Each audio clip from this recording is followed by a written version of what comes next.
जिस छात्र आंदोलन को सत्ता पक्ष के कई नेताओं ने देश विरोधी, राजनीति से प्रेरित और भ्रमित बताया, उसी आंदोलन पर अब आरएसएस प्रमुख मोहन भागवत का बयान पूरी बहस को बदल रहा है। भागवत कहते हैं कि अगर मुझे आंख मूंद कर भरोसा करना हो तो मैं जेन जी पर करूंगा। ये कहते हैं जेन जी सवाल पूछती है और उससे सवाल पूछने का हक है।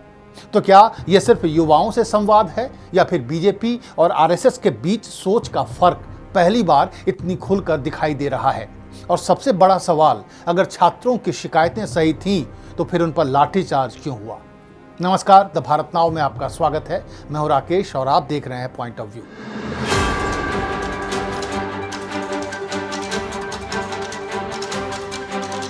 देश में छात्र आंदोलन ने सिर्फ शिक्षा व्यवस्था पर सवाल नहीं उठाए, बल्कि सरकार, विपक्ष और वैचारिक संगठनों की भूमिका पर भी बहस छेड़ दी है।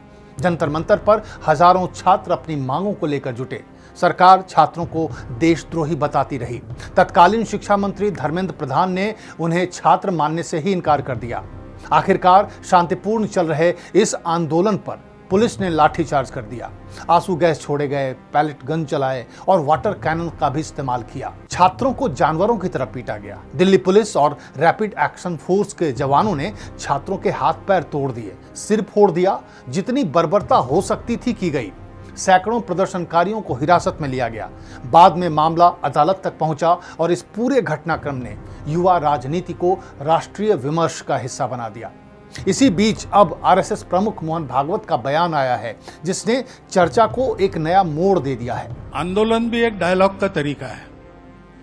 डेमोक्रेसी में प्रोटेस्ट भी कॉन्सेंसस बनाने का एक तरीका है। Lot of views come together and consensus is evolved. अब जेन जी की बात है तो अभी जो हुआ है, ग्रीवेंस तो जेन्युइन है। भारत की शिक्षा में बहुत कुछ करने की आवश्यकता है, नहीं हो रहा, इसलिए बात होती है। दरअसल ये आंदोलन केवल किसी एक मांग का आंदोलन नहीं था। छात्रों का कहना था कि शिक्षा व्यवस्था में गंभीर कमियां हैं, भर्ती और परीक्षा प्रक्रिया में पारदर्शिता के सवाल हैं और युवाओं की बात सुनने के बजाय उन्हें नजरअंदाज किया जा रहा है। धीरे धीरे आंदोलन राष्ट्रीय मुद्दा बन गया, जंतर मंतर प्रदर्शन का केंद्र बना और यहीं से राजनीतिक बयानबाजी भी तेज हो गई। आंदोलन के दौरान सत्ता पक्ष के कई नेताओं ने प्रदर्शनकारियों पर गंभीर आरोप लगाए। कुछ बयानों में आंदोलन को राष्ट्रहित के खिलाफ बताया गया। कुछ नेताओं ने प्रदर्शनकारियों की मंशा पर सवाल उठाए। दूसरी ओर प्रदर्शनकारियों और कई नागरिक संगठनों ने आरोप लगाया कि शांतिपूर्ण प्रदर्शन पर बल प्रयोग हुआ, लाठीचार्ज किया गया और अत्यधिक बल का इस्तेमाल हुआ। इन आरोपों पर अलग अलग पक्षों की अपनी अपनी दलील थी। ये कहा जा सकता है कि राजनीति में भाषा केवल शब्द नहीं होती, बल्कि रणनीति भी होती है। आंदोलन के शुरुआती दौर में सरकार का रुख सख्त दिखाई दिया, लेकिन समय बीतने के साथ संवाद की भाषा बढ़ती नजर आई। प्रधानमंत्री नरेंद्र मोदी ने सोशल मीडिया के जरिए युवाओं, खासकर जेन जी से जुड़ने की कोशिश की। उनकी डिजिटल मौजूदगी और संवाद का तरीका पहले की तुलना में अधिक युवा केंद्रित दिखाई दिया। लेकिन तब तक ये तय हो चुका था कि नई पीढ़ी को केवल भाषण नहीं, संवाद चाहिए। फ्रेंड्स, मैं जानता हूं कि पेपर लीक ये कोई मामूली विषय नहीं है। सरकार ने जिस तरीके से इस आंदोलन को टैकल किया, उसके बाद मोहन भागवत की प्रतिक्रिया ने पूरी चर्चा ही बदल दी। आरएसएस प्रमुख मोहन भागवत ने जो कुछ भी कहा, उसका लब्बो-लुआब ये था कि अगर आंख मूंद कर भरोसा करना पड़े तो जेन जी पर करूंगा। अभी जेन जी, वो जेन अल्फा, वो प्रश्न पूछती है, उनको लॉजिकल आंसर चाहिए। जेन जी ने आंदोलन नहीं करना चाहिए वगैरह, ऐसा मैं करूंगा नहीं। और हम लोगों को भी ऐसा देखना चाहिए कि अगर जेन जी चिल्ला रही है तो विरोध के लिए नहीं चिल्ला रही, कुछ तकलीफ है इसलिए चिल्ला रही। बिल्कुल, उसको ठीक करना चाहिए। एजिटेशन जो होना है वो आपके खिलाफ या मेरे खिलाफ न होकर वो सिस्टम करेक्शन के लिए होना चाहिए। करेक्ट, तब सब ठीक रहेगा। जेन जी सवाल पूछती है और उसे पूछने चाहिए। नई पीढ़ी को तार्किक जवाब चाहिए। शिक्षा व्यवस्था में कमियां हैं। जेन जी और जेन अल्फा ज्यादा ईमानदार हैं। लोकतंत्र में आंदोलन का अधिकार है, लेकिन संवैधानिक तरीकों का पालन भी जरूरी है। राजनीतिक दृष्टि से मोहन भागवत का यह बयान कई संकेत देता है। पहला संकेत कि नई पीढ़ी को अपना विरोधी नहीं, संवाद का विषय माना जाए।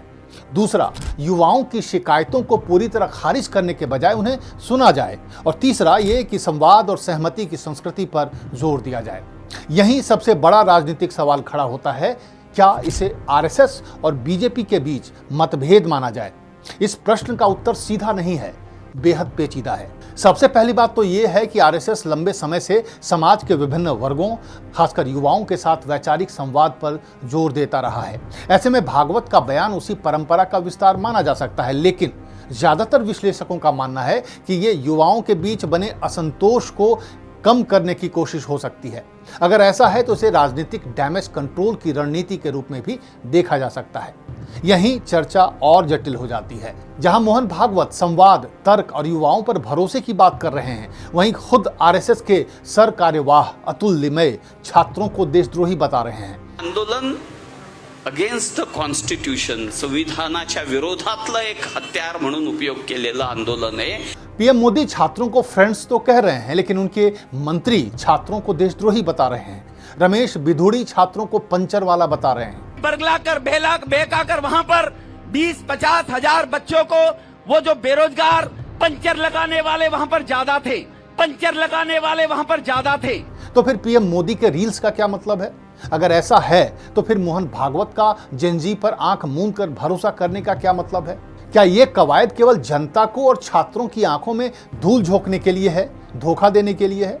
सवाल यह है कि क्या संगठन और सरकार के सभी लेवल पर छात्रों के लिए जो संदेश था वो एक जैसा क्यों नहीं था? इसलिए चाहे पीएम मोदी हो या मोहन भागवत, अब देखने वाली बात यह होगी कि ये संवाद केवल भाषण तक सीमित रहता है या नीति और उनके व्यवहार में भी दिखाई देता है। इस मुद्दे पर आपकी क्या राय है? क्या मोहन भागवत का बयान केवल युवाओं से संवाद है या ये सरकार की छवि सुधारने की कोशिश मात्र है? क्या आपको लगता है कि छात्र आंदोलन को लेकर भविष्य में सरकार का रवैया बदलेगा? अपनी राय हमें कमेंट करके जरूर बताएं। अगर आपको इस तरह के पॉलिटिकल एनालिसिस पसंद हैं तो चैनल को सब्सक्राइब करना ना भूलें। नमस्कार।